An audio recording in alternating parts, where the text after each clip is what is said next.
But Heather, I'm already happy at work. You are? Oh my gosh, that means you are among the 30% of people that are happy at work. You're a minority. There are so many people who are unhappy at work. But I'll tell you what, this week I have a video for all of us, those that are already happy and those who are still in that unhappy at work category. We are going to talk about gratitude. Now, we hear a lot about gratitude. In fact, if you look at my social media, for example, you'll see lots of posts about having an attitude of gratitude. And really, if you're like some skeptics, you might be thinking, really, what good does that do anyway? And if you're already practicing gratitude, then you have probably already experienced the power that it has. Let's dive into it, unpack gratitude, some of the benefits for practicing gratitude, how you can practice gratitude to experience happiness at work. Let's go.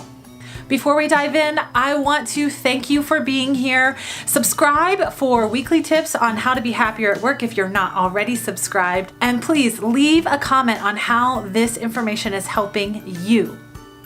Okay, so let's look at gratitude a little deeper. We hear this a lot. We should have an attitude of gratitude. We should practice gratitude, but we may not know why. I am going to give you 8 reasons why gratitude works. Reason number 1, gratitude helps you to savor positive emotions. It helps those emotions last a bit longer. Reason number 2, when we practice gratitude, it actually improves, it bolsters our self-worth and our self-esteem. Number 3, when we practice gratitude, we are able to cope with stress and trauma in a more effective way. Number 4 reason for gratitude, practicing gratitude encourages more moral behavior. Now, I know my viewers, you're not doing anything immoral anyway, are you? Reason number 5. Practicing gratitude helps build your social relationships. We have talked about this time and time again. Relationships are a critical element of being happier at work. Number 6. When we practice gratitude, we are less likely to play the comparison game.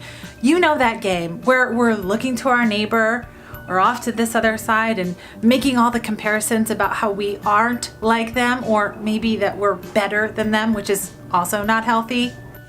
Reason number 7. Gratitude is not compatible with negativity. So when we're experiencing anger, or frustration, or fear, those sorts of things, we talked about some of them last time, well, we're not able to be grateful and be those things at the same time. And lastly, reason number 8. Gratitude has a way of thwarting off what's called hedonic adaptation. Hedonic adaptation is where we become accustomed to something. So say, for example, we have a really great work environment already. If we don't recognize that and be intentional about our gratitude towards it, we could find ourselves taking it for granted. Just in the same way that we may take our perfectly acceptable home or our relationships for granted. It's a human condition called hedonic adaptation. Practicing gratitude thwarts that off. All right, so how do we practice gratitude? You've probably heard a number of ways of how to do it. The most important thing to keep in mind here is that it is your practice, and the way that you practice gratitude must resonate with you. So maybe you choose to journal. Maybe you choose to contemplate your gratitude. Maybe you choose to write a letter, send a thank you card, or even via email, or invite someone over a coffee or a meal and express it verbally, face to face. There's a number of ways to express gratitude, but again, what's most important is that you choose a way that works for you. Now, you might also be wondering, well, how often do I have to do this? And again, it's personal to you. Some people will benefit from practicing gratitude more regularly, but you certainly don't want to do it so much that it becomes a chore to you, where you aren't able to really get the benefits of the practice from it. So pick a frequency that resonates with you. If you are one of the lucky ones, that 30% who's already happy at work, sincerely, congratulations. But remember, happiness at work is fleeting. So I encourage you, practice gratitude at work, about work.